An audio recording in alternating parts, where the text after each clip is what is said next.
The following program is rated TV MALV. It contains strong language, violence, and nudity. It is intended only for mature audience.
TTB, the CTB After Dark, episode 68, the $1 Million Spider.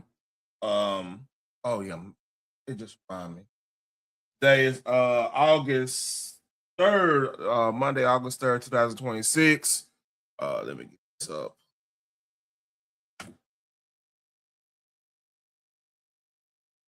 Okay, that one. Yeah, we got a lot of stuff going on today, man. Hold on, let me move that around. That right there. We got Spiderman probably made.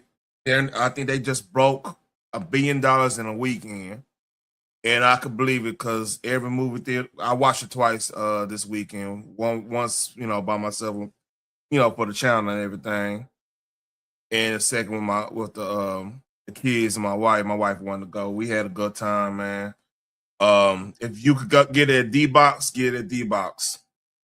That's my early little situation. We'll talk about that a little later on. Damn. All right. Here. All right, that's all right there. All right, cool. So we got that. We got like I said, we got some D.L. Hughley versus Brandon Tatum over the whole Mississippi fiasco or lack thereof, or whatever y'all want to call it, man. It's looking more like it might not be what everybody said it was, but hey, let's wait till everything come out. We have some Iran news that just dropped not too long ago. Let's see.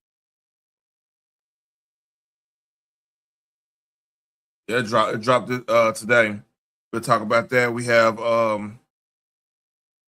just a lot of some election news, some a lot of stuff. So before I even get on the news, yeah, y'all know what to do. Like, share, and subscribe. Leave a comment. If y'all, give me the algorithm, whatever you're doing a replay. Let's read. Before I do anything, I always like to. This is an oldie. This is an oldie right here. This is a funny oldie, but sometimes you just gotta laugh before we start. So let's read. Expected in, but your life does not. Oh my God. Oh my God. Bruh. We gonna keep this? Nigga. I can't even reach it, bro. This is expected in, but your life does not. Man, still a funny clip. Still a hilarious clip, you know what I'm saying? You know what I'm saying? Hold up. Yeah, still a funny clip. So talking about funny clips. Now this went viral yesterday. Today. Oh, it went viral over the weekend. This might be, they calling it might be one of the worst national anthem singing in a long time since I don't know. Oh, say, can you see by the dawn's early light what so proudly we hailed at the twilight's last gleaming, whose broad. So this is what the left is becoming right now, man. I'm just highlighting everything. This gonna segue into a lot of stuff, but this I found this is crazy. So apparently, I just want y'all to hear this. That is in the service industry. We are finally having this conversation about, how our industry really did come from it, and kind of is rooted in white supremacy, that tipping in itself. If we look at the history of tipping and how racist it is and how it has kept wages low for Black people for a very long time. And if you look at tipping now, how different the scales are in terms of who receives higher percentages of tips over other folks. That is in the service industry.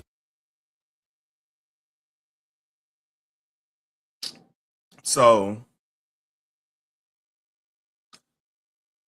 I wonder how strippers feel about what you just said, because like that's the majority of their money right there is getting those tips at the clubs and everything. I wonder how they'll feel about that, because I'm pretty sure nobody gets tipped like a stripper. Maybe the bartender, especially if you, especially a high end bar, they're gonna probably get the. I mean, yeah, because like if you a good bartender, you're gonna get a lot of tips, but you're a pretty stripper, man. Like dudes will give up just to keep you around and just be able to talk to you and everything like that. They give you a random dude give you a couple hundred if you you good at your craft or whatnot. So yeah, man, like I wonder how they'll feel about it, because I mean everybody they throw the word racist around so much, man. Like sometimes, man, like first, like not everything's racist, not everything's rooted in racism and everything. That whoever's saying that they trying to manipulate you, trying to deconstruct regular everyday things.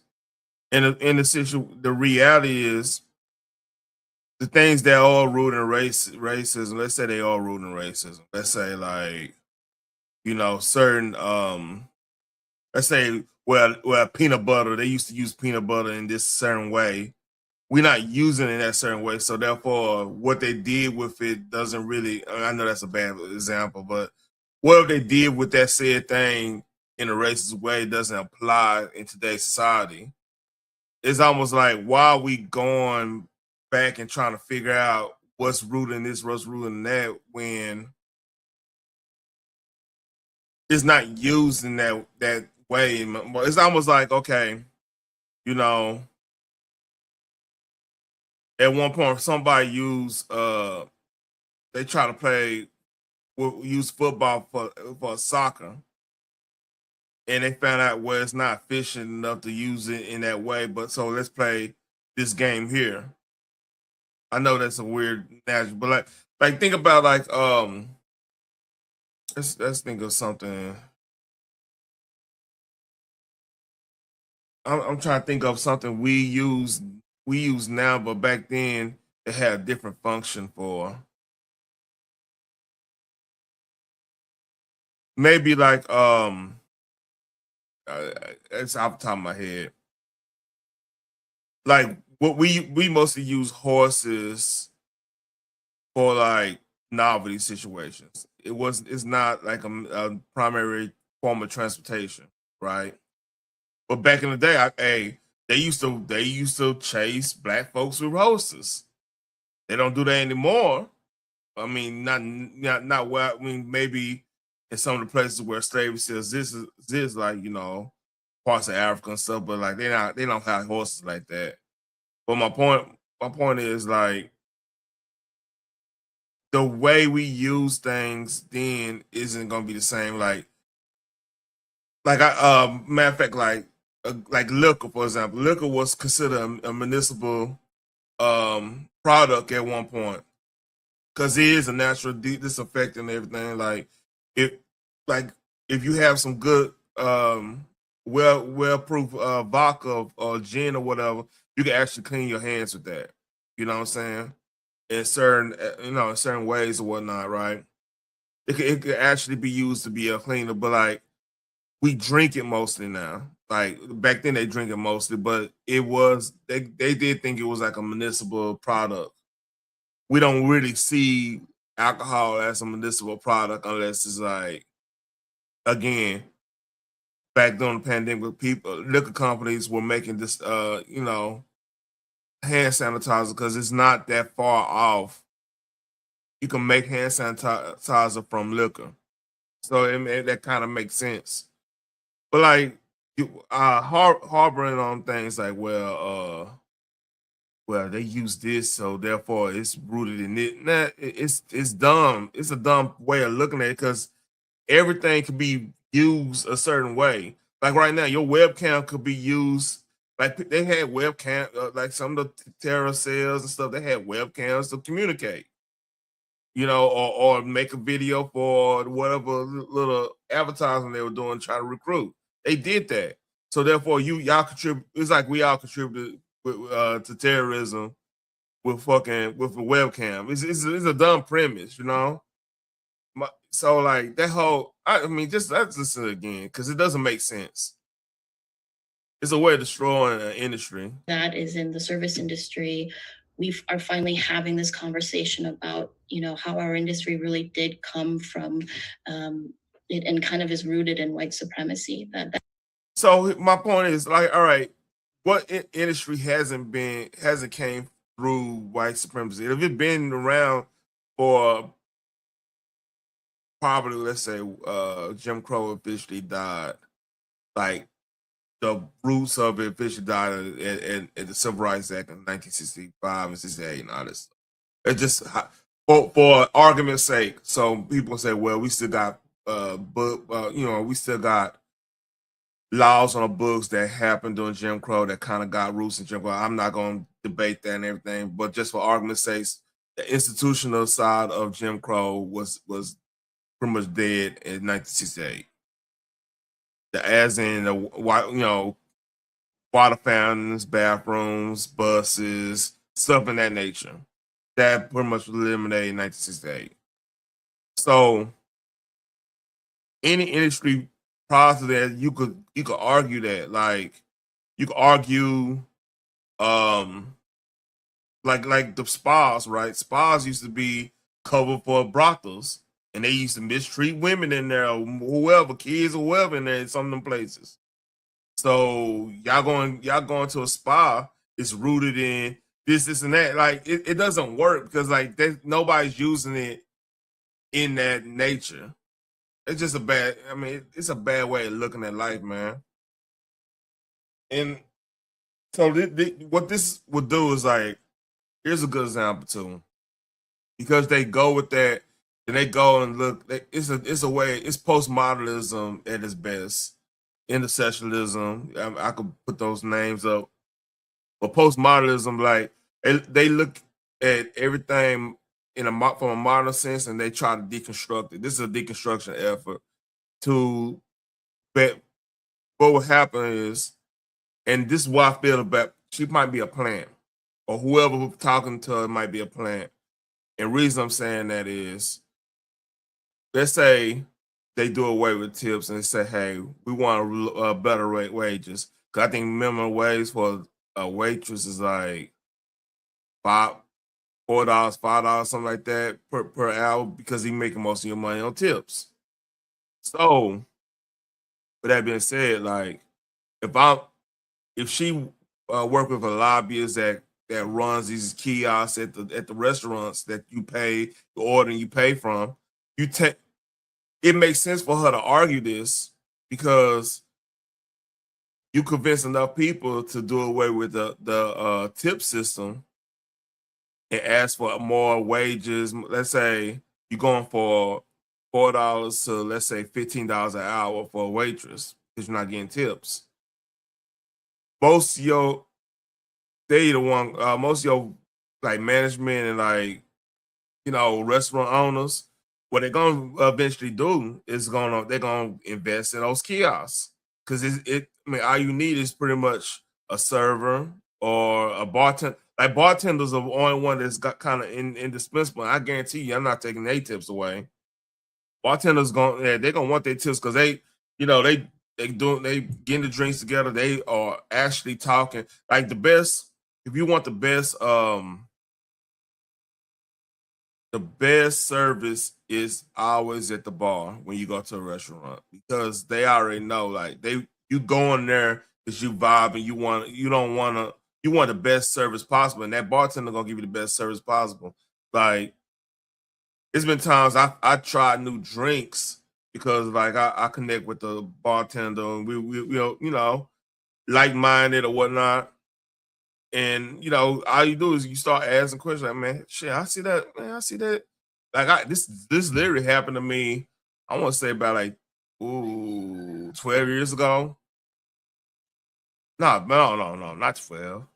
About 10. Like, yeah, because I had to take my wife to, she was right when she got pregnant with my first daughter.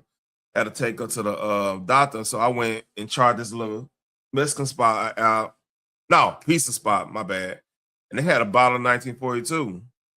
So I was just chit-chatting with the bartender, and shit, I ended up getting blessed with some with no charge.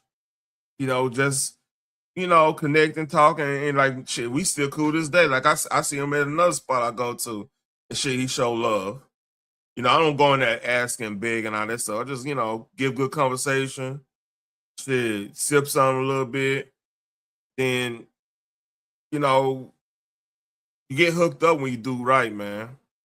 And that's not, you do right to be doing right, but that's another incentive. So I totally disagree with Francesca Hong, because, like, I think she's a plant, because I don't know no waitresses who don't want to get tipped, who think that is some problem with getting tipped. But hey, that's Wisconsin. I don't know, man. It might be different up there, but down here, all women. Yeah, that's, if you want a job to get paid in, you be a waitress at a spot. You be a waitress at Twin Peaks. And I mean, Twin Peaks might be a bad thing because I think they take a lot of their money, but like, it's a whole bunch of little spots like that.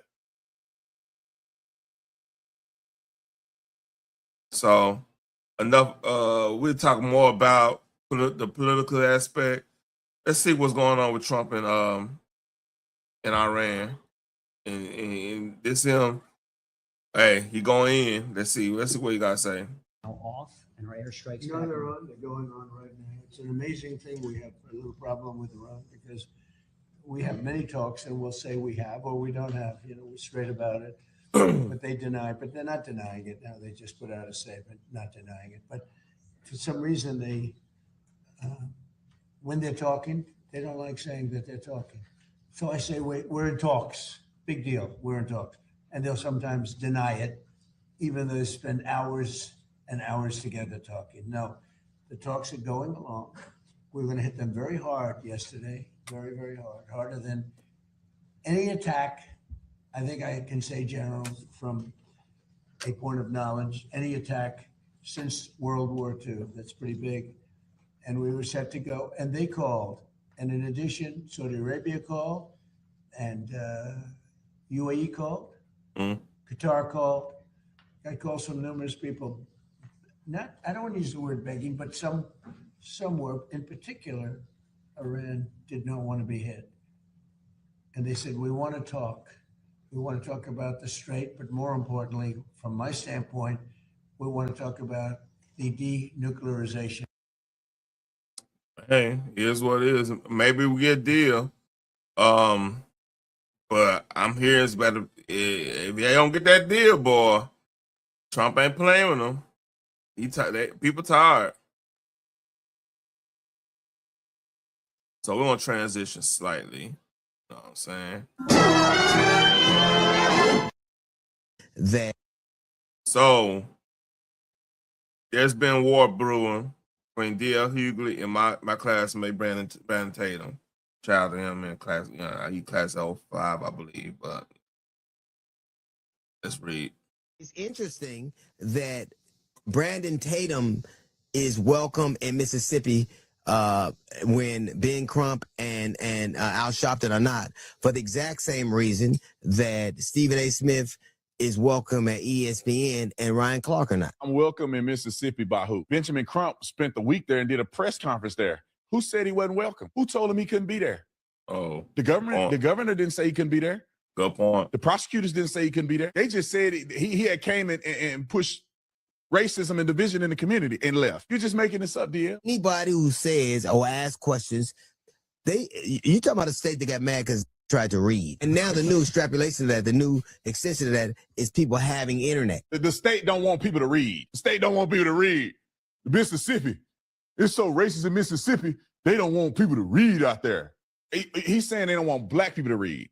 Because last time I checked, Mississippi has 2 major universities there. But you want it to be about a black white thing. You want it to act like black people can't. More than 2. I mean, you got Mississippi State, Jackson State, of course. What's that one? Southern Mississippi. It's still out. I don't think they're not football team anymore, but I think Troy's in Alabama. Something else. Mississippi Valley. Gig is in Bama. Gig in Bama. Don't quote me on that. But I mean, yeah, they got major schools. Nolan can read. Nolan and all his black friends go out there at white schools, living their best life. But somehow DL think it's racist. You ain't even been to Mississippi. You ain't point to a single thing at Mississippi. But 3,500 black people have been murdered in the last 10 years by other black people in Mississippi. And yet they ain't mentioned not one black person has been murdered in Mississippi. I think if you look at the death toll of black people in Mississippi, who's the most responsible for killing black people in Mississippi? Is it the sundown town, the clans, or is it other black people? Clearly, 98% of every black person that's been killed in Mississippi been killed by another black person. But the boogeyman is the white man. I heard Jackson hot as hell, man. Like when it comes down to violence like that. So we got more. Hold on, let me transition over here. This dude. So D.L. Hughley responded on this. So this is crazy. Hey, this been a war. This is Brandon Tatum. Y'all just see what unfunny ex-comedian D.L. Hughley just said about me. Posted a picture of me and my wife. To do what? To be a racist? You are the lamest dude in all of comedy. What is more lame than calling yourself the job you used to have? You're not an officer anymore. You were a football player who failed at being a football player. You didn't make the team, so you became an officer. That wasn't working out, so you became an influencer. You talked about emotion. What is more emotional than this? The word.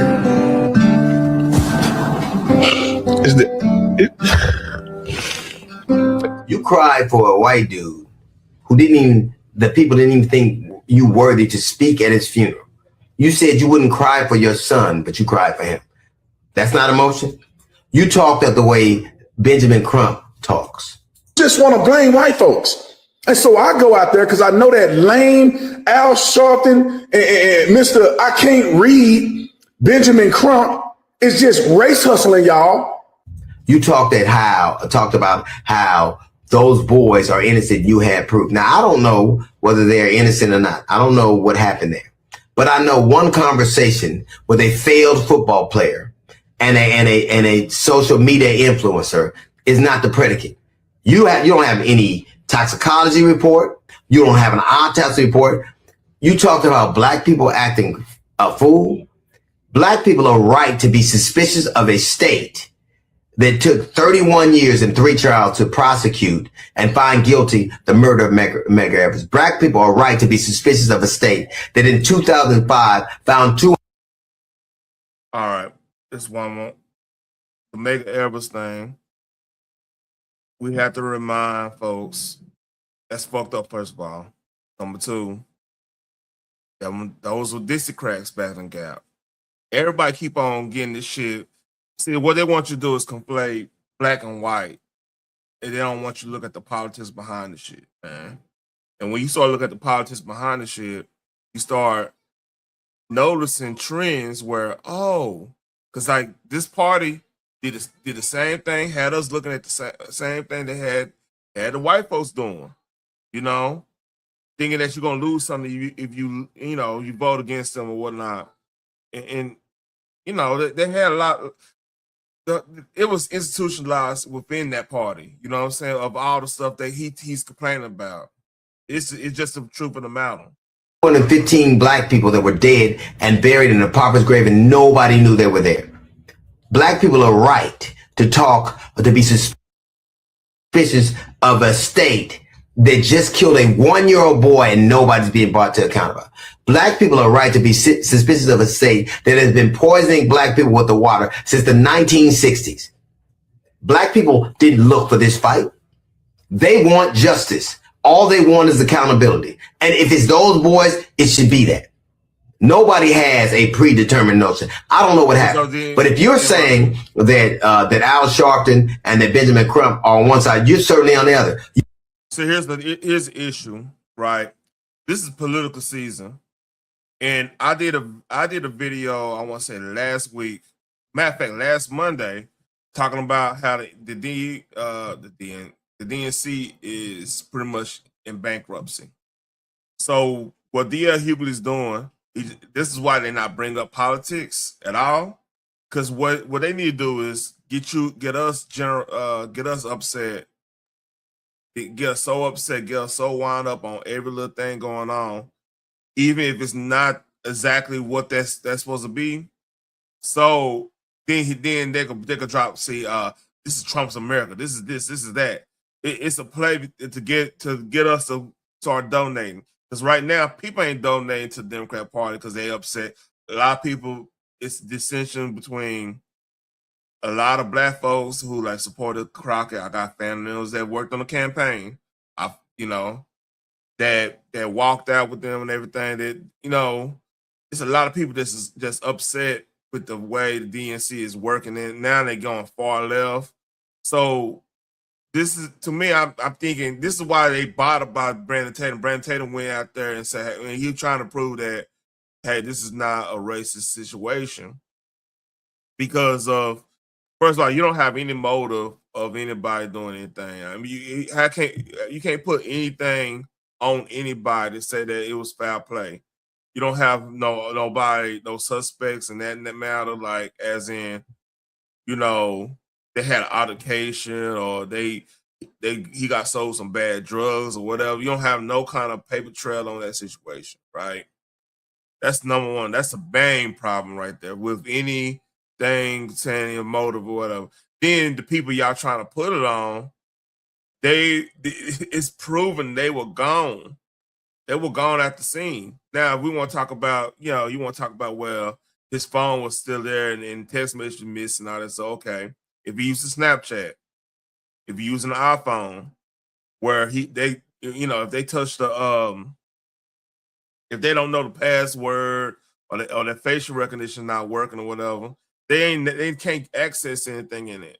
Like trust me, like I can't speak for Android and everything, but I know this with Apple products. Well, not Apple products, but iPhone in general. If you try to unlock somebody too many times, it's gonna start. It will do a automatic shutdown. It will erase everything until you gotta get it actually get it unlocked by like, and you probably not gonna even get everything in. You gotta actually go to the place to get it unlocked. But yeah, so but with that being said, like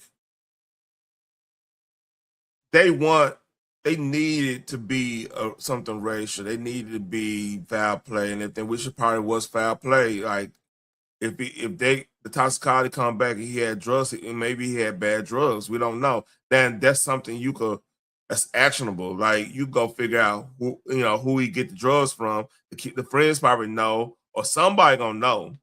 Somebody gonna see his face and know, girlfriend, a homeboy that ain't fit, that didn't get no money from the suspect or whatever. I'm just saying, I'm just throwing things out there. I'm just saying in general, when you deal with drug dealers, they tend to snitch. You know what I'm saying? In a lot of cases, not all cases, but a lot of cases. I mean, you won't have a full up prison system if it weren't for drug dealers who snitch. So like we don't know that part, but the thing is, Brandon, it's noble of him going out there and checking the lay of the land, because like everybody's saying, hey, nah, this ain't no racist community like that. Man, are they racist communities in Mississippi? Oh fuck yeah, it gotta be. I mean, but is it a mainstream thing in Mississippi? Hell, I don't know. I can't speak for that. But from what I'm hearing, this community, it's not on that type of time, But let's read. You talk to them for 2 days and now all of a sudden you know if they're guilty, you know if they're innocent, you know that.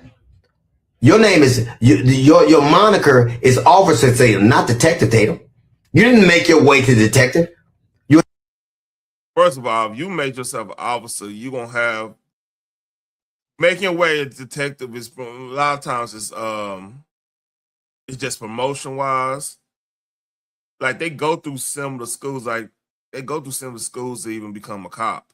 So that's just a bad take there. Well, I think the only difference between an officer and a full blown like detective, whatever, is probably some think they gotta get like a master's in criminal justice or something like that, or forensics or some shit like that. You gotta be like on another echelon, but they got programs for that in a lot of these departments. I believe that. Don't quote me on that, but I believe that's the way it is. So him even saying that, like, Brandon, number one, Brandon making a shitload of money doing commentary in the commentary space. He probably looking at the lay of the land like, okay, I'm making all this money doing this. I might be a better. He's not gonna want to be no fucking cop if you be a millionaire. Think about anybody in the main, other than comedians, comedians, because they start off so broke and they just love the art. They won't quit. Excuse me. They won't quit that day job in order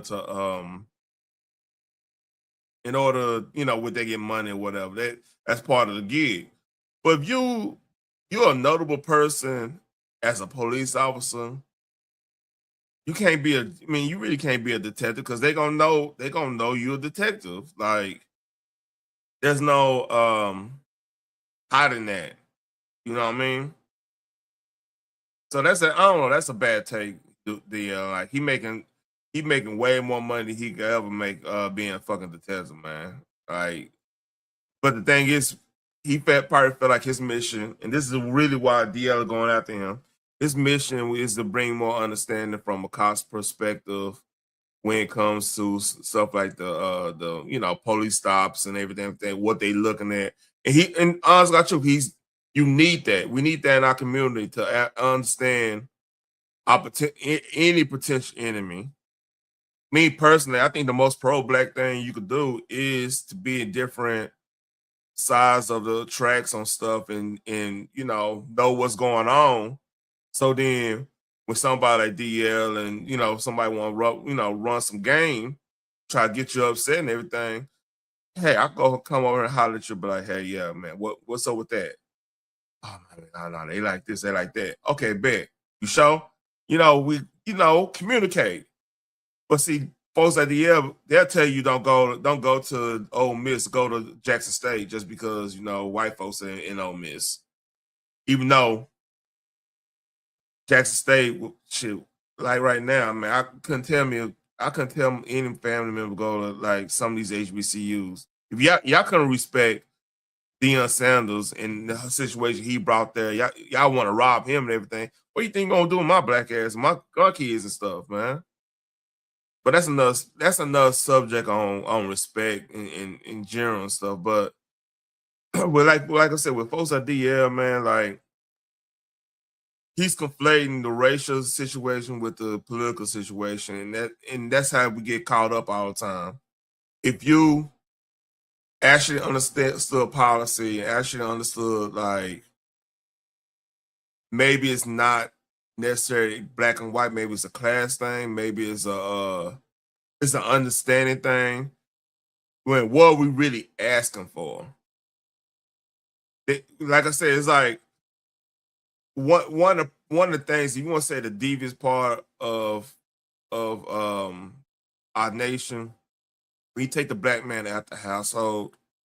See, us men, I'm not saying we always like this because some things we dumb on to. It's not a bash women. It's not a bash women channel or anything. But when you have a balanced household, like our job is as men is to see things before it kind of happen in a way, and to protect my vibe and everything. That goes all into that, right? Big stuff and everything. Hold on.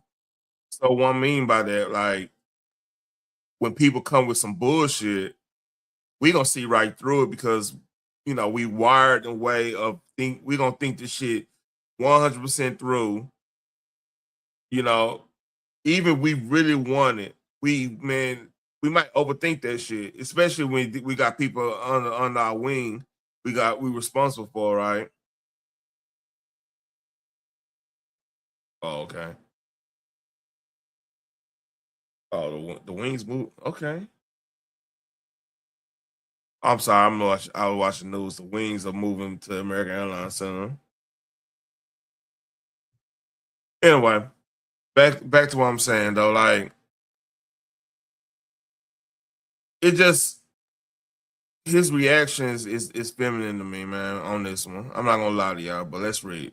An influencer who says what white people want you to say, and don't you find it interesting that says what white people want you to say? Okay, so you think everybody is a monolith? Is that what you're telling me? Because like, so all black people need to think alike, just because all white people think alike in your world, your worldly view. I don't know. That's a little weird. they chose to speak to you, and they chose to speak to you for the same reason that you're a conservative, for the same reason Turning Point did. Did you try to go talk to them, DL? See what they thought process is, or did you already judge them? Well, but you did say you didn't know what went written down. So, what are you really saying here? You could have went down there and talked to everybody, black, white, Hispanic, Asian, everybody that knew Nolan personally. You kind of went down there and do that and see what's going on. I wonder why you didn't do that, man. And why you criticizing Brandon for doing that? That's weird. Because you're safe. They know you're a black man who'll do what he's told. How do you? So because he disagrees with you, he doing what white folks want him to do. Now look, I don't agree with. I have to say this. I don't agree with Brandon a lot of times. Not like I said a lot of times. Like sometimes when he's talking about the police stuff, because like he's gonna have a bias in that because he was an officer. Sometimes you learn a little game that's cool, but sometimes you can tell he might be protecting the badge a little bit. You just have to have that discernment. But like I say, I don't see DL out there trying to figure out what's going on, using your sway and try to talk to some folks and everything, man. So I don't know, man. That's kind of whack. Unremarkable black man who they know they can count on to be obedient. They pick you for the same reason they pick dogs. What is And see, this is what's crazy about this thought process, because you think, because I don't know how to put this. It kills me when people say they pro-black, but like you didn't actually go down there. Last my check, I don't think, man, y'all correct me. I don't think DL went down there and talk to the black folks down there and see what's going on. Did he do that, or he just talking on his ass, or he just going to certain people and yet not going to other people? I mean, y'all help me out on that. very interesting to me is this is Nancy Grace. I left to believe that he goes out swimming all on his own, and the friend girl leaves, the mates from school leave, everybody just leaves him out in the water and he dies. Nancy, that gotta be the most idiotic thing. The timeline doesn't say that at all. The timeline doesn't say that. Unless they just got the GPS. The GPS proves that they wasn't even around. If anything happened, I'm almost to the point where allegedly, if anything happened, more than likely, this is how I feel, and this is just me looking at what been presented already. 9 times out of 10, if anything happened on the island when everybody was gone. Not everybody was gone, but happened between him and the girl. Something there happened. If anything happened, or it could be a fucking accident. Like he wanted to kick it with a chick. He went out there swimming. He, went to the wrong spot or whatever, or somebody, we would have heard if something happened as an accident, he get hit or something like that. We've been unheard that. It would came out in the autopsy and everything. So I don't get what Nancy going with. Unless some new y'all see some new evidence. Like I said, I've been kind of unplugged a little bit through the weekend. I had to do some little overtime. I took the family out. I might have missed something. Now, please put in the chat if I miss anything, because like I don't want to be wrong on this shit.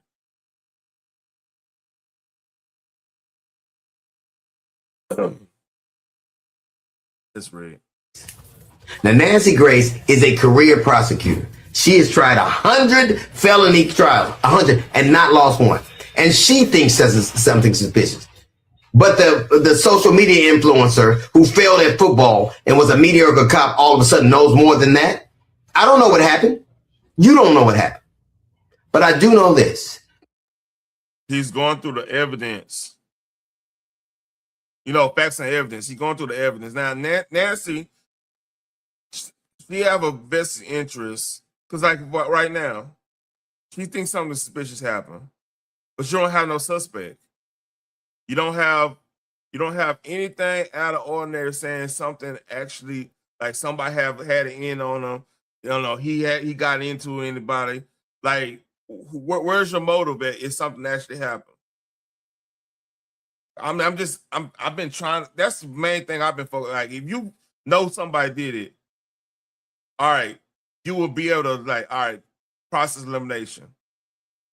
Did he get in altercation? No. Did he have any altercations we don't know about? Did the girl? Did the girl have a girl had a girlfriend? No. Did the girl have a boyfriend? He got into no, nothing like that.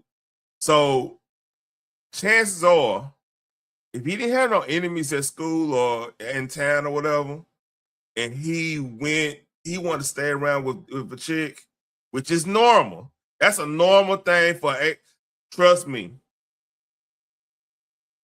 I have to say this, because I've seen some of my sisters, not some of my sisters, I've seen a lot of women on Twitter saying, well, I want to leave my friends, and I want to do this, I want to do this. I've seen that. But you see, y'all, that's ingrained in y'all. Y'all taught that. Don't leave your sisters, don't leave your homegirls or anybody behind. Because being in group, less likely the weirdos is gonna approach anybody in a group. It's just a bottom line too. When I say weirdos, I'm not talking about your regular dude that might think you look good and might want to holler at you and see what time it is. You know, not them. I'm talking about the weird dudes who put things in drinks and doing this, doing the utmost most on the shit, right?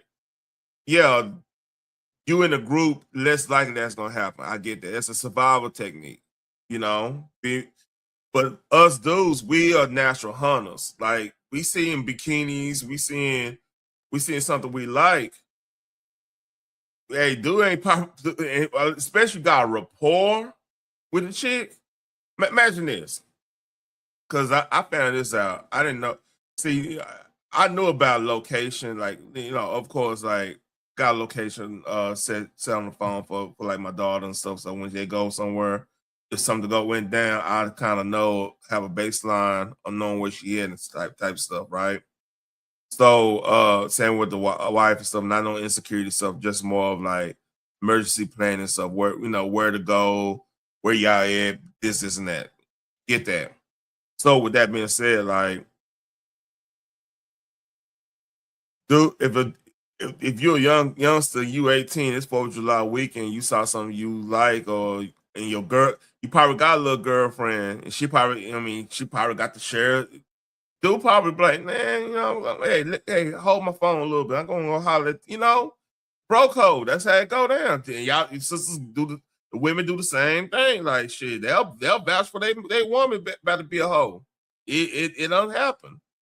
So like to say, well, why did his friends leave him? So if his friends knew, all right, they both is tearing up, and then they knew, and he's like, man, you know what? Hey, y'all gonna do this? I catch a ride with somebody else. I'm about to go holler at this. That is normal. That's normal male behavior. We don't think, no, you gotta stay with us. We don't think like that. We're like, hey, do your thing, man. You know what I'm saying? Or, hey, are you sure? If we ain't feeling that chick, or we know if she got a rep or something like that, and we try to be on some cool shit, you know what I'm saying? But like, hey man, are you sure? You sure you want, you know, she out there, you sure you want to do that? It'd be on, we are talking that way, right? That's just the way we wired. So him leaving the phone there, him going to go kick it with a chick, if that's all seemed natural to me. Now, if the chick has some dude that felt some type of way or whatever, we need to hear about that. We need to hear about the witnesses on the island. Like, what was he doing? Was he on one? I mean, did he pop up? Because like these parties shit, hey, but I don't know about now, but back in the Gap shit, it'd be a motherfucker trying to, you know, put a pill in your mouth. You ain't sleep. I mean, you know, they be doing the X's and stuff. That shit used to go down. I didn't really do. I did it one time. I ain't gonna lie. I did it one time. Test relays, kind of weird, fun but weird. But that I didn't really rock with it. But like, other than that, like, all this is normal. You know what I'm saying? All this shit is normal. So it gotta be something else going on. It gotta be something in the island, man. You said that a young woman with a pot of water acted so suspiciously that she should be shot by cops. I think that this is justified, but it could have been avoided, but still justified. You can't throw boiling water on a police officer and not. That one was wild because I forgot about that shit. What's up, Just Jay? Get shot. But you don't think people that were on a boat with somebody in proximity to somebody and that person come that day acting so suspicious they should be questioned? That's who you are. What? So this I've been hearing this a lot. Now, unless something change over the weekend, I'm putting that stipulation at there. Unless something change in the weekend, but they'll avoid this whole conversation, right? But I've been hearing, like they were saying, well, that one of the kids' mom is a judge. They got lawyered up and everything. Okay, okay. This is the time we need just peep game in general. Okay. Social media is this. Social media, look at all the rumors and theories and all this shit that came out. Hey, look, I'm halfway doing it tonight. But a lot of crazy stuff coming out, and now the people threatening the victim family threatening to sue, the families or the friends threatening to sue. There's a lot of suing, a lot of stuff going on. A lot, it's easy to get caught up in defamation in this type of situation because we don't know. Everything I'm saying is alleged. We trying to figure out what we've been hurt, what been told to us, right? That's the tricky part of all this. So with that being said, right, I'm saying that with that being said a lot, I need to work on that. I just lost my train of thought. Again, we don't know if there's even we ain't gonna know if there's a suspect. We should technically if there was any foul play, we'll already know it's a suspect. It would have been somebody, and this is one of the main reasons they all got lawyered up. Like here's the thing, if anybody come up, let's say you had a get together at your house, right? And there was some drinks involved, y'all did some gummies, y'all did everything. It was just go, shindig or whatever, right? Let's say somebody come up dead in your backyard or something like that, right? I'm telling you, if that's your house, you better be getting lawyered up. And that's the point I'm trying to say. Like, that's the game we need to be hearing out of this situation. They saw that judge saw, oh, y'all were drinking. All right, I'm getting y'all lawyers, y'all rate y'all social media, y'all do this. That whole crisis management thing. And that's something we need to learn in general. Like, we can't fight the system. Like, a lot of us get those elbows and all that stuff. We're trying to fight cases that, if you was there and there's evidence of struggle, or the evidence of gunpowder residue or anything like that, if you went out there and, let it go or whatever, they're going to have all that shit on you. So at that point, when they got all this stuff on you, and they, they got it on you, that's when you got to catch a deal. See, we told not to catch a deal, but shit, they'll catch a deal on heartbeat. Like, a lot of times they get these low sentences. They said, hey, I'm gonna plead guilty on this show, plead no contest. I don't know how it works in different states, but that's how they begin these manslaughter charges and stuff when they outright pop somebody in the wrong way. You know what I mean? The hell? Sorry, I'm watching something on the news. And I was checking out training camp stuff. Matter of fact, I think this week Hall of Fame game is Sunday.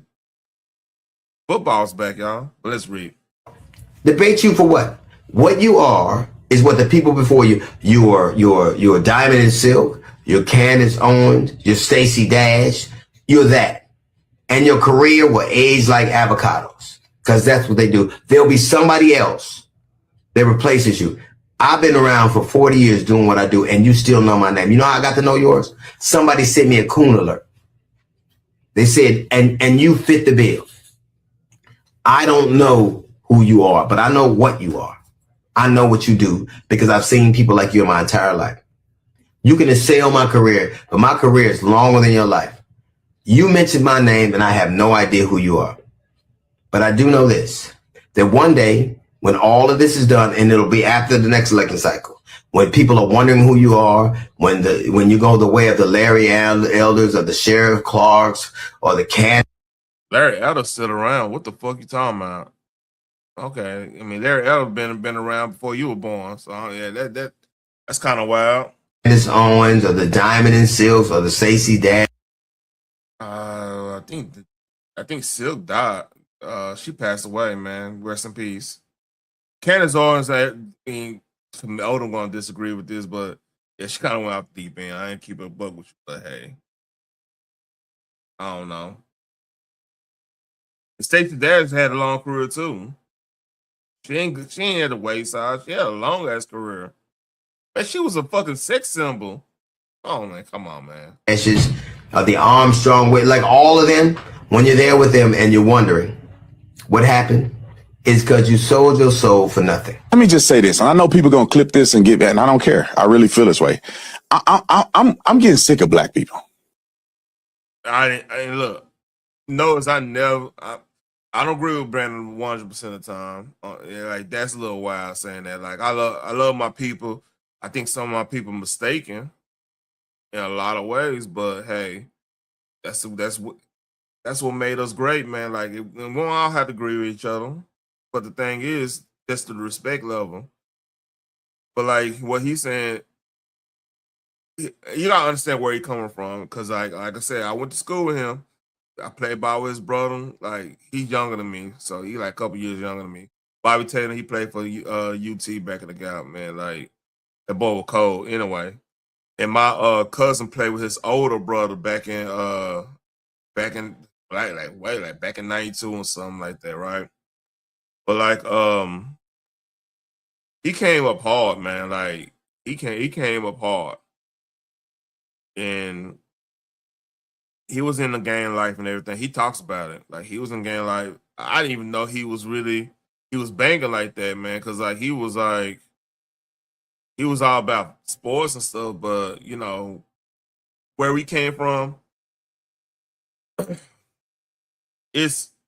we could hide the gang affiliation very well because the way it's structured down here, right? So unlike like Cali and stuff, now I don't like Cali back in the Gap. Now it's a little bit different, and like some of these other places, like Texas gang members, they could link up on some money making situation, but then go back to their set type stuff. They'll do it. It will. You could hide it way better. So like he didn't really have all the tattoos. Some cats had the tattoos, but he didn't have all the tattoos like that. He was able to move around without like getting chastised or whatever. That's just the way they structure their stuff down here.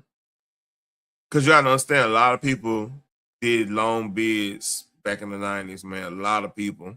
Like a lot of people that's coming out right now, like that's coming from DFW, where really Fort Worth in general, they got caught up in all that. So yeah, he was on that road, man. Like he was on that road to be on that long bid, but like I said, he moved around, and you know, good for him. I don't think he would be. Brandon is not gonna be on a level. Like I ain't gonna say on a level. He's not gonna be what DL just said he is, just because of his work ethic, and he does have a point of view that's needed, like how law enforcement see things. We need that. So, man, I have to agree with him and everything, but there is somewhat benefit for having his voice around, and that's what DL is not going to understand. DL only going to look at things as black and white and political. He's not looking at, okay, maybe we need to see a cop point of view, then actually enhance the way we act around cops, so we're less likely to be, pass away, get situated by them or whatnot. Right. I like the black people like me and others that are conservative, that's smart, but the rest of y'all, I'm sick of y'all. It's hard to even want to be around black people, to be honest. I have never once, and I've had a disagreement with a lot of black people that I've had disagreement. Here's the thing. Being on a libertarian conservative side of the game, it's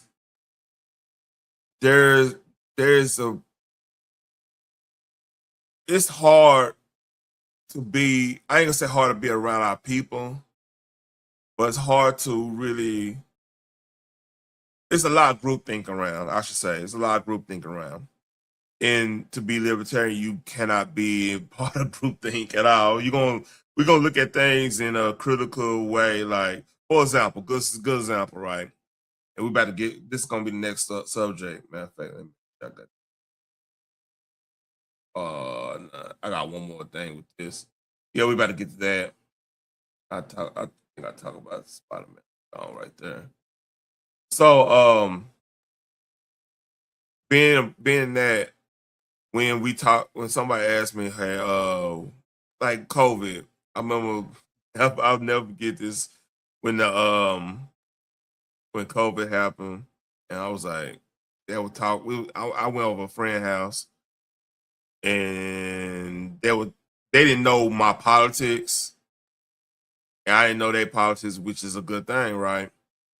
So they just asked me like, "What do you think of what's going on and stuff?" And I was like, a part of me saying that this might be some type of, this could be something real. You got to imagine, this is right before George Floyd. This is like height of mass mandates, lockdowns, not even mass mandates, lockdowns, really. It's the height of that. So I was like, a part of me, this might be one of the 7 signs of Revelation, or this is a political year shenanigans. And they looked at me like I was crazy. Like, what? Why do you think it's politics? I'm like, look, I think differently. I'm convicted in my thoughts and my values and everything, right? But I it's something in me that tells me that, hey, this might be some political bullshit. See, D.A. Hughley would have cussed me out saying that. Because how dare you say, people died over this. I was like, how do you know they died over it? Somebody, they were counting somebody that had a motorcycle accident as a COVID death. When this is my nerdy ass, when the pandemic happened, right? I started looking at, what the medical research saying? Okay, it can't survive any pH water over 7.5. UV light is going to kill the virus mostly. Everything was telling me that maybe herd immunity, doing the vaccine stuff, for people who like compromise immune system makes sense. But most people ain't gonna really need that shit. Herd immunity gonna take hold, and then it's it's less likely gonna super involve and everything. I was just really reading this stuff, and I was like talking about it. And they were like, they thought I was crazy because like one of my friends, she's a nurse and stuff, so she thought I was like batshit crazy. But then talking to them now, they're like, damn man, you kind of you kind of. But I get it, man, because like nobody. I'm a regular dude, don't have no medical degree, not an expert or whatever for what that matters. But who's gonna listen to me on that one? So I just, like I said, I just literally had my own thought process of that, right? And people used to think I was crazy. Like I remember at work, right? And I'm about to get into COVID stuff too. I was at work, man. They were like, they might mandate us and do. I was like, I'll be surprised. You're like, why you say that? You see all these damn veterans in this office? Have you heard how they talk? Oh, I'll just keep to myself. See, that's a problem. You don't know how to. Sometimes you gotta mix and mingle. Shit, you gotta know. Hey, if there's a white boy on my job and he's super quiet and stuff, I'm gonna, I'll pick his brain like, man, hey, what's up on that thing, whatever. And like, get cool, not super cool, but just to know. I just want to know you end up having a bad day. It ain't been funny. I generally care about people. I want people to be well and everything. But I didn't know, just in case you ain't well, maybe I don't need to come to work that day, or maybe I need to tell the homie, hey man, hey, you saying you gotta watch out, man. Yeah, hey. Know what the X said? He might be on one.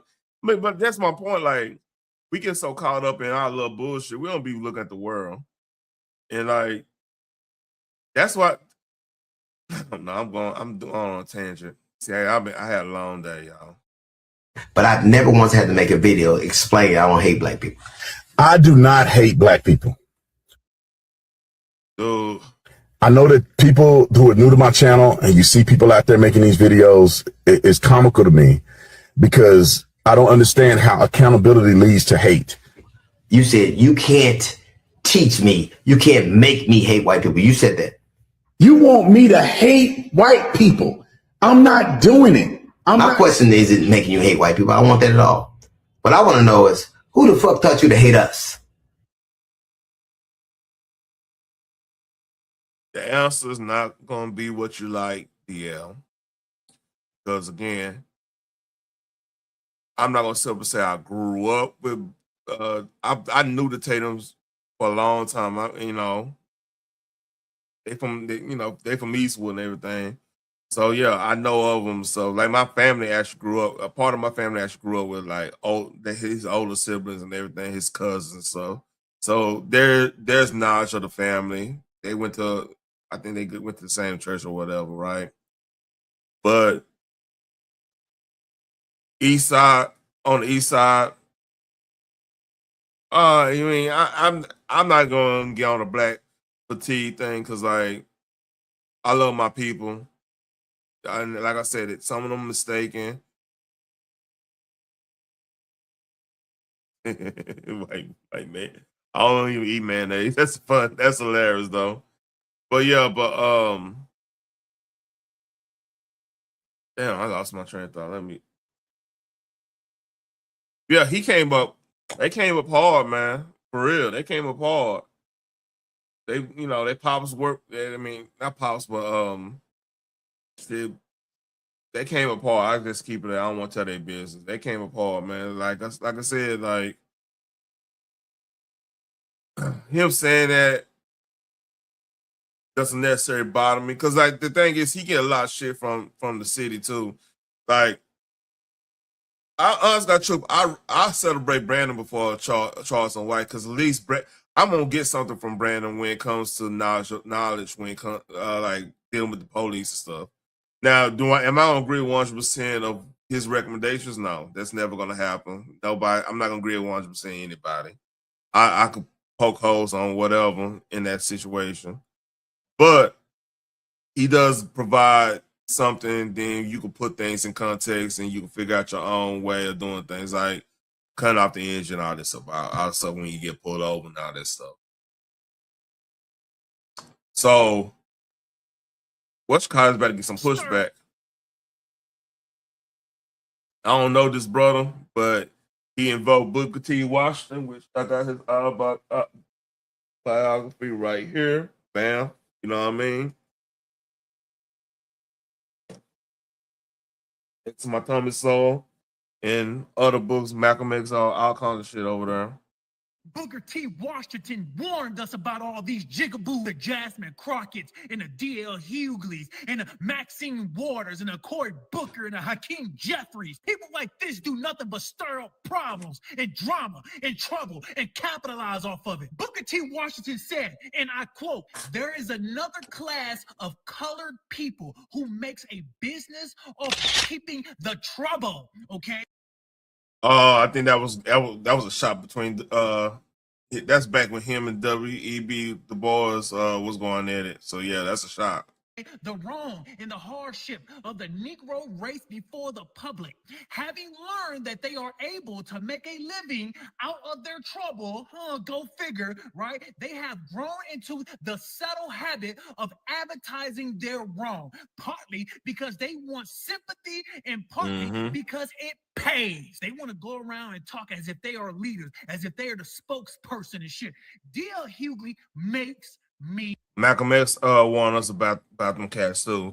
So like I said, because really, if you want to get down to it, Booker T. When Malcolm X is the heir apparent than Booker T, then you could say Farrakhan after Malcolm. I mean, that's debatable.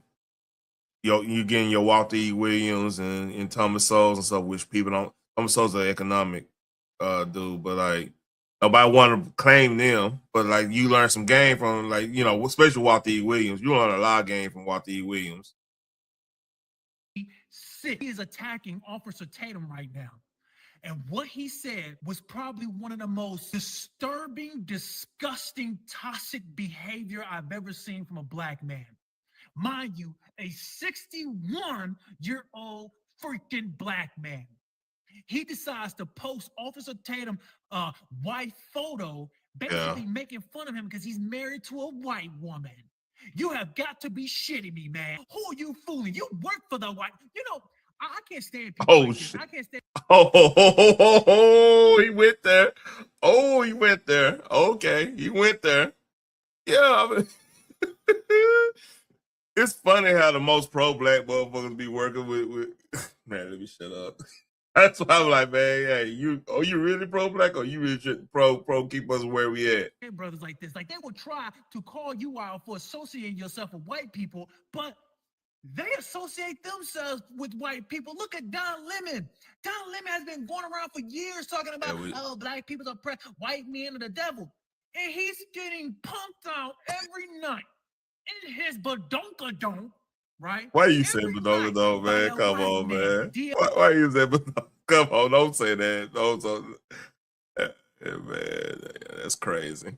You should be ashamed of yourself. Sell out, you hypocrite. You talking about a man who's not even 45 years old that has built a career, okay? Mind you, he used to be a police officer who put his life on the line every fucking day. And what did you do besides go out there and tell jokes that, mind you, nobody really thought was funny? Stop it. You know what I'm talking about. You know what's crazy? Like, even, truth be told, man, DL had, like, him, Reach Around, that was a funny one. On the Kings of Comedy, he was good on Comedy View. I'm not gonna sit up and knock him. He had a decent career and everything. But like I said, like, what makes you not funny is when we know the real you. Like, nothing kills the funny when we know the real you and point, you know, we could put it up and like, oh man, I don't. So now knowing your joke's gonna really pop the same way. That's why you can never try to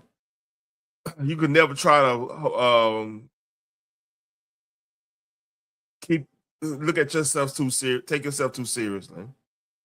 Like even Rogan, like we probably kind of know Joe Rogan's politics, but he have so many times on his podcast where he's just laughing, he's smoking one, he's chilling or whatever, blah blah blah, this is that.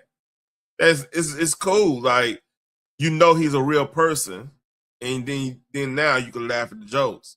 Like DL don't have them moments anymore because he's full blown activist now. So now everybody looking at his old stuff like, man, was that really funny, or we were just prepared to laugh? Because like sometimes when you go into a comedy venue or whatever, you're going to go watch an improv or whatever, right? You kind of fix yourself to laugh at anything just because you want to have a good time. It's kind of like a version of confirmation bias where, like I said, like, you supposed to yell on a roller coaster. You supposed to, you're supposed to try to shoot pool or whatever like that. Like it's almost like we supposed to do certain things, so we do it. But like going to come, it's like, all right, I'm supposed to laugh at this on the most part. Like it might not be 100. You just ready to laugh. You're not like, it might not be 100% funny. Now some cases, like, cats out of New York and cats out of like Boston, Philly, or Detroit or something like that shit, they ain't hearing.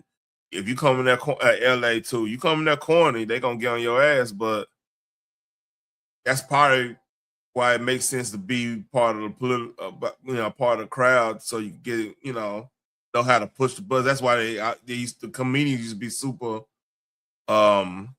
political, because they know the cities where it's actually harder to get people to laugh at, you just start talking about a politician they don't like, that's an instant, roast or whatever, instant little pop. Let's read. Talking about, when the last time you heard somebody come home from the Kings of Comedy from back in the day and say, oh, that DL Hughley is funny than a motherfucker. For you to sit there and try to attack this man's family and who he chooses to love, especially knowing that, quite frank, everybody fucking diverse. Everybody got a little something in them. I'm Good gonna start point. calling you boy. You Toby. That's what I'm gonna start calling. I'm gonna call you Toby. His new Damn. nickname is Toby. Yeah, Toby. Get on stage and tell us a joke, Toby. Nobody's gonna laugh. You know what? Get on your morning show, boy. Huh? Get on your morning show, boy. I love disagree with that. Come on, man. You can't. Yeah, I see what you're doing, but come on, man. You can't. That ain't gonna work. So enough of that. Speaking of the devil, classmate. That guy. So we better get on the Fauci stuff. This is a little aftermath on the Fauci stuff. If y'all don't know, Fauci was that was Senate. He had he had a hearing with the Senate. It didn't go particularly well for him. He pled the fifth 114 times. Don't quote me on that. So now this is on McAfee show. Now people are roasting.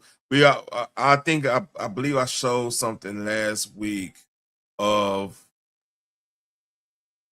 Stephen Smith apologizing to Kai. I think I did that last week. Now, another person that didn't get the vaccine or whatever and had people going at him was Aaron Rodgers, which I gained some respect for Aaron Rodgers. But let's read. Can you tell us about the mindset of coming into your last season? Like, that's a real thing, it feels like, because is everything better? Is everything funner? Is everything more awesome? Like, how do you kind of view this year versus maybe the years of the past? I'm going to plead the fifth. Okay. Okay. Like gotta love that guy. Touche, Aaron. Touche. That was a good one. Touche. I'm look, man. Aaron Rodgers gave me some heartache as a Cowboy fan. You know what I'm saying? I'm not gonna lie to y'all about that. But I have to respect the man.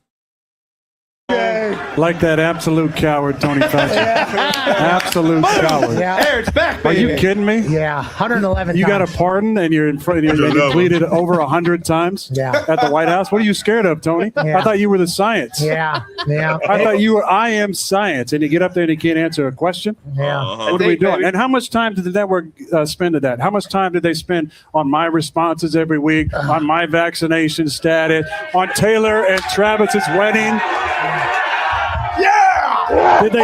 Did they do even a minute? Did they do even a minute on Tony Fauci? No, I don't think I've heard I anything. bet they didn't. But on that note, And there was another scandal this offseason, too, involving a voter for MVP, for Coach of the Year. How much time did your network spend? Where's your cap?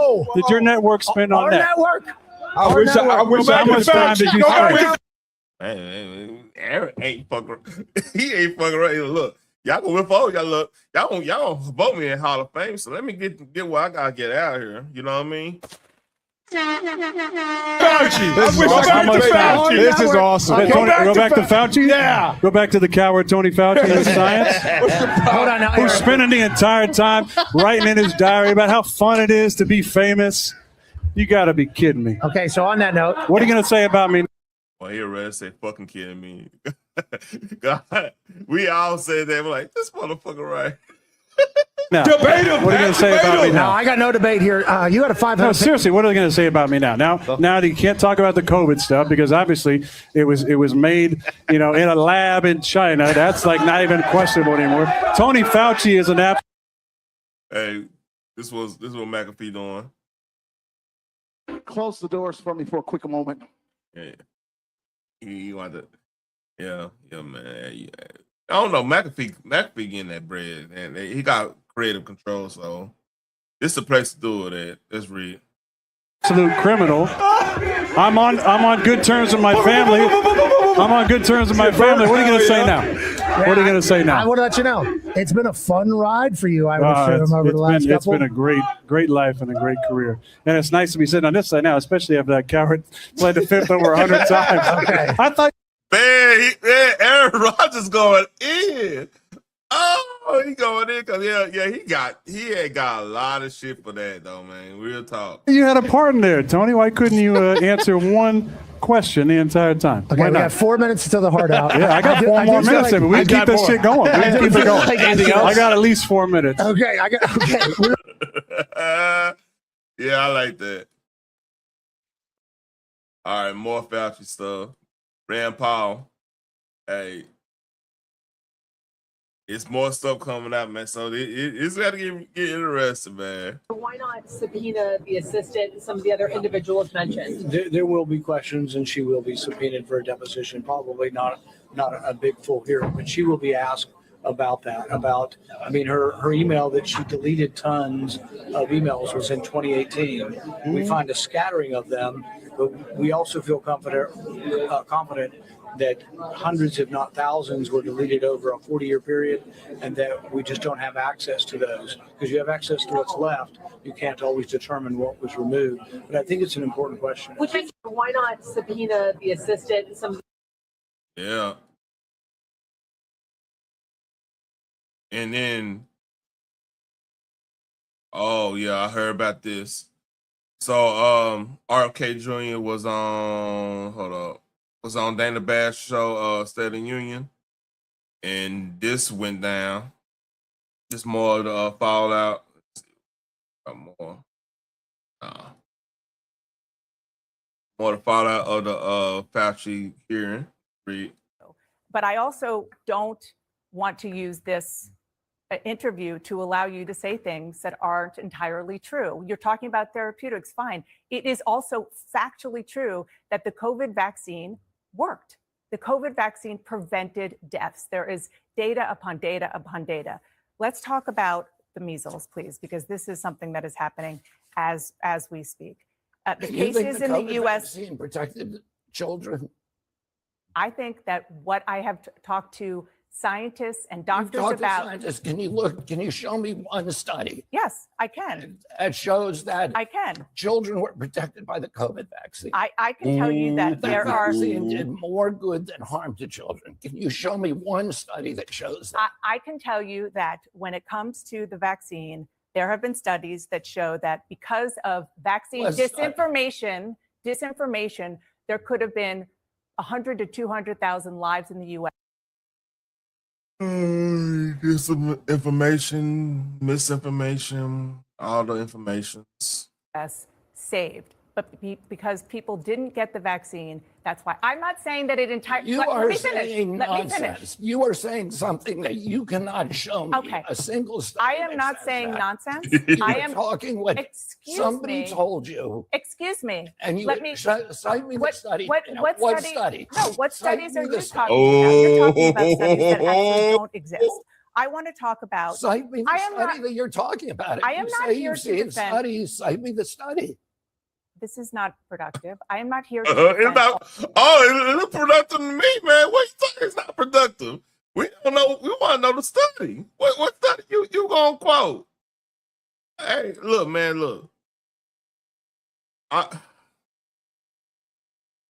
This is a woman I can't quote KB, but there's a term he used when people reading the script. I can't quote. Because I'm not trying to attack women, on my show and this stuff, but that's the saying. Like when people script reading what, so keep that there. So yeah, you're reading that script, man. All of the let me you're finish. Talking nonsense. You're making assertions you can't support, and then when I call you on them, you're telling me that I'm arguing. Okay, do you want to talk about? She's stuttering. We have a woman stuttering. That's bad.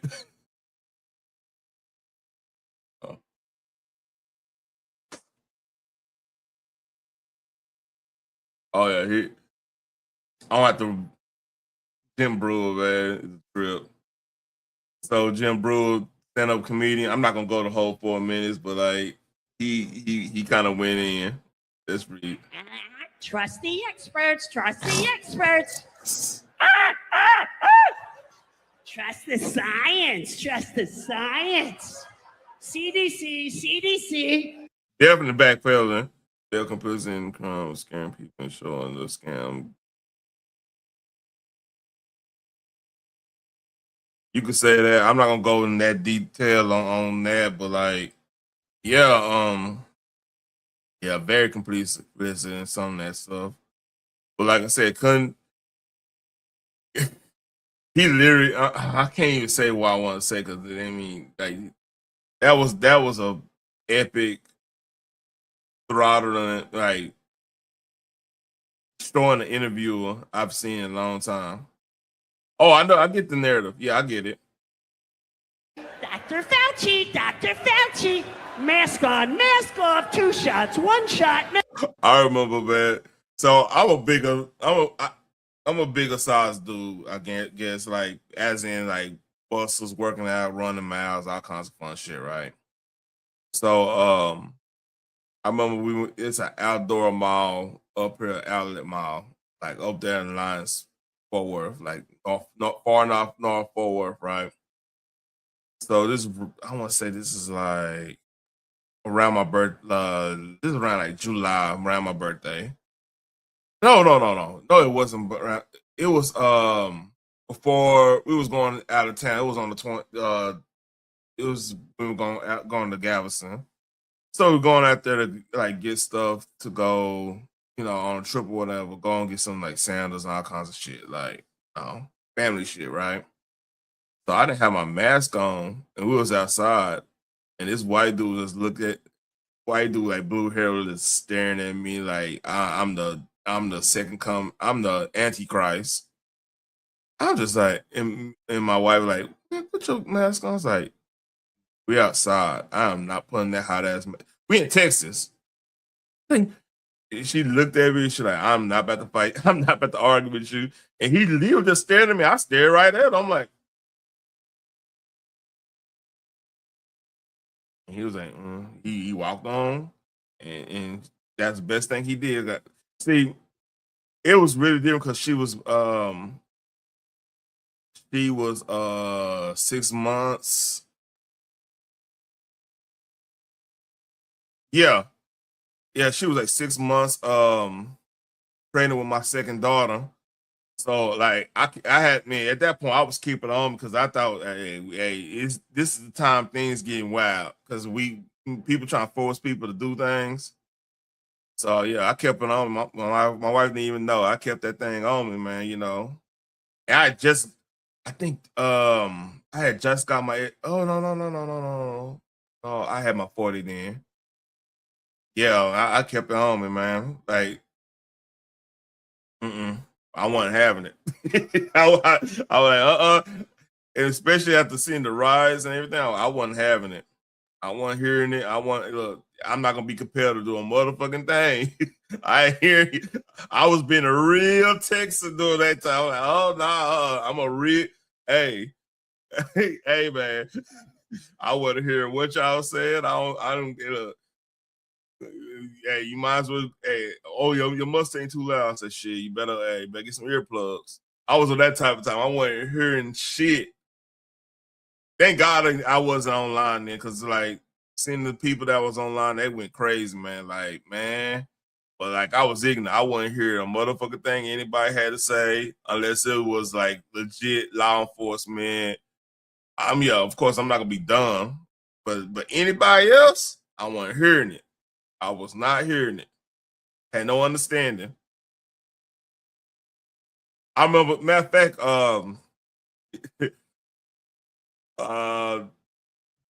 July, man, my birthday in 2020, I couldn't find no pill. I had bought my full size in for my birthday, and it took me everywhere to try to find this particular one, right? So the place I ended up finding it, ironic enough, a former that I'm not gonna tell you who he is, but a former Dallas Cowboy, that was his store. So imagine the only place you could get this pistol at, you walk in, you see a former Dallas Cowboy there at the counter, just kicking it. So if you know who that is, without me saying, you probably already know. But yeah, man, like shit was crucial. Like you couldn't find ammo. I know one time you couldn't find ammo because everybody was scared. But let's read. Mask on, 2 masks. Ah! Ah! Comply, comply. Thank you all for coming out and risking your lives. Who wants a shot? You remind my wife, Fred. His facial expression. One of my friends I've been knowing since elementary school.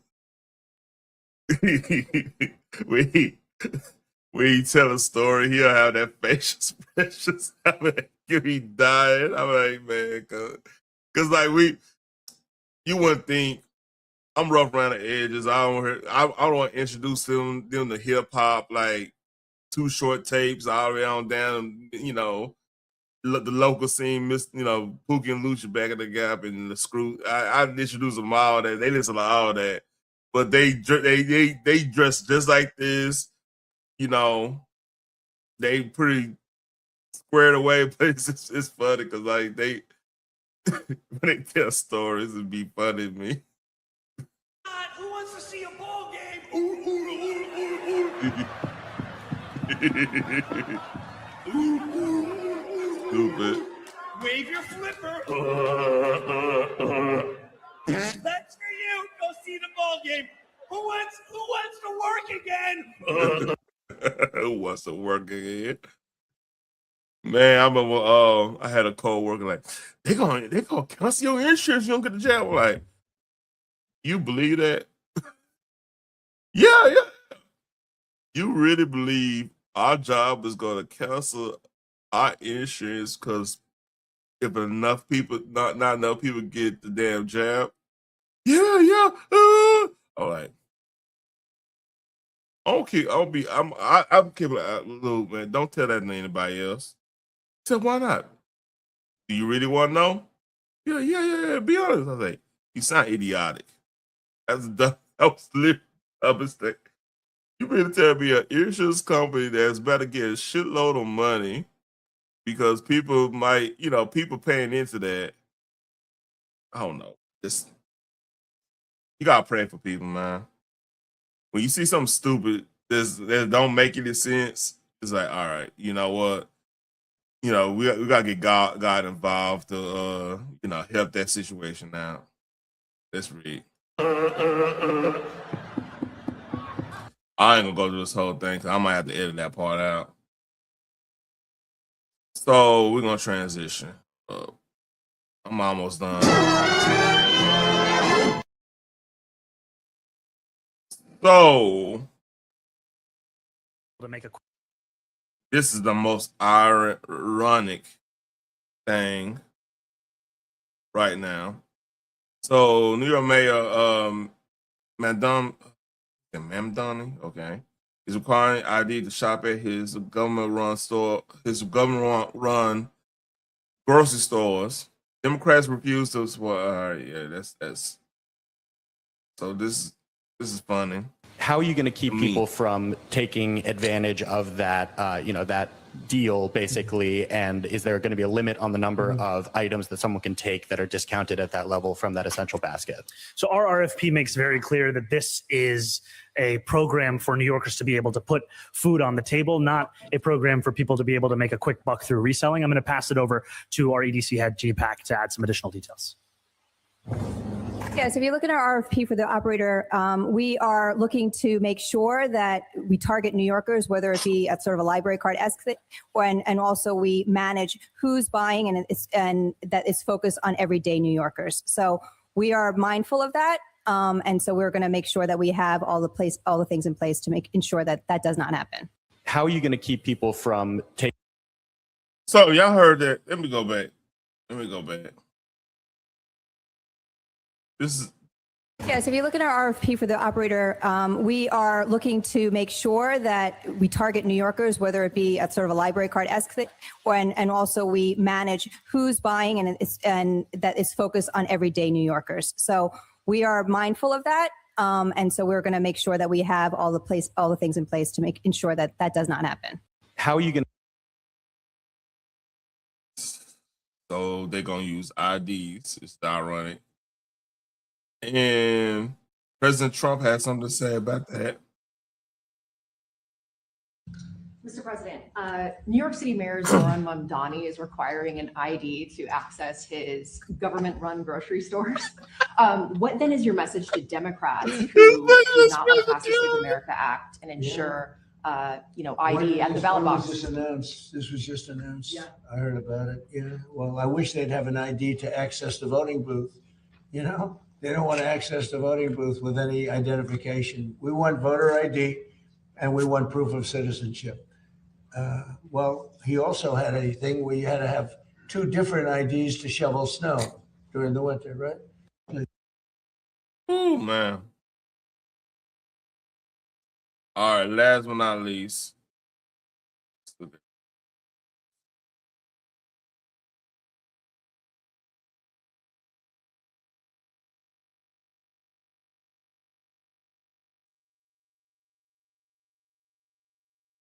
All right.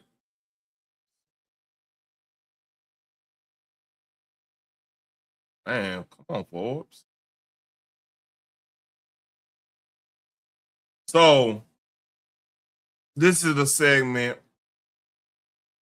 that I'm gonna talk about Brand New Day.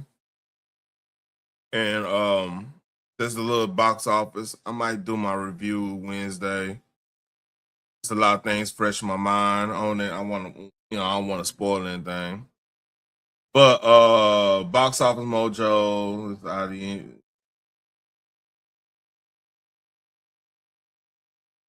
so they don't got the full worldwide. It's gonna be a $1 movie by tomorrow. I'm telling you that right now. So yeah, 300. Damn, Spider-Man gonna make $1 billion in the first week. So how good this movie is? Well, let me hold off. Yeah, I believe it. I believe this number because you have to understand how hard it was to find tickets on Saturday for a movie. And where, like, I'm talking about like in the premium settings. Like I wanted to take the kids and stuff, do the D-Box thing, but everywhere was sold out. So I'm gonna hold off telling about this because it is pretty late, and I could go an hour just talking about Brand New Day, as a movie, situation. But hey, I'm gonna leave it at that. You know what I'm saying? I hope everybody enjoyed who came over here, man. Please leave a like, share, and subscribe, man. Leave a comment, and everything, man. And I hope you have a nice night. Oh, SummerSlam. By the way, SummerSlam was good. The whole weekend of SummerSlam was good. By the way, whole weekend of SummerSlam was good. I'll talk more about it tomorrow and everything. I gotta get going. But hey, y'all like, share, and subscribe. Leave a comment below, and peace.